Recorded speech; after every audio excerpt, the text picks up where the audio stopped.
20 ఏళ్ల తర్వాత ఏం జరుగుతుందో నాకు ముందే తెలిసిపోతుందని చెప్పేసి కళ్ళు ఆర్పకుండా చెప్తారు బాబు గారు.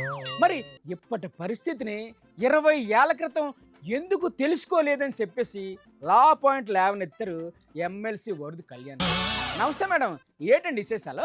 ఎన్డీఏ అంటే నేషనల్ డెమోక్రటిక్ ఎలియన్స్ కాదు. ఆ, మరి ఏటండి ఎన్డీఏ అంటే? ఎన్డీఏ అంటే నారావారి డ్రామా అడ్మినిస్ట్రేషన్.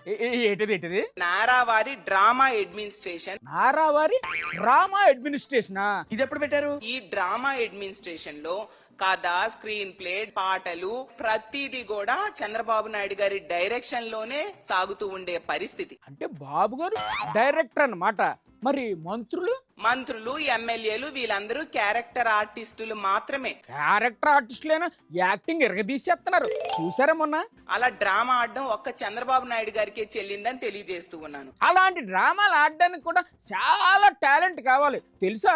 మంత్రులు ఎమ్మెల్యేలు ఇచ్చిన హామీలు గాలి కొదిలేసి మ్యూజిక్ షోలని, కామెడీ షోలని, క్రికెట్లు, వాలీబాల్లు, టెన్నిస్లు ఆడుకుంటూ ఎంజాయ్ చేస్తూ ఉండే పరిస్థితి. ఏంటండి మీరు ప్రజలకు సేవ చేసి చేసి చేసి అలసిపోయి కూసింత ఎంజాయ్ చేయడం కూడా తప్పేనా? ఇంకొక 20 ఏళ్ళు తరువాత కూడా ఏం జరుగుతుందో నాకు తెలిసిపోతుంది. అందుకే నేను విజనరీగా ఉండి అన్ని ఆలోచించి ముందే చెప్పేస్తాను అని చెప్పారు. మీరు నా నుంచి కొత్తదనం కోరుకుంటున్నారు. అవును మేడం, ఆయనకు అన్ని ముందే తెలిసిపోతాయి. ఏటో 20 ఏళ్ల క్రితము మీరేం చెప్పారు? ఏంటి చెప్పారు?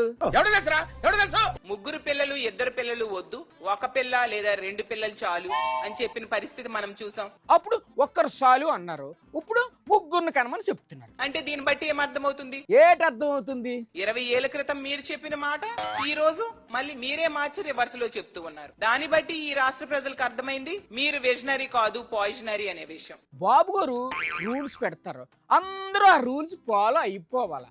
క్వశ్చన్లు వేయకూడదు, అడిగితే కోపం వస్తుంది.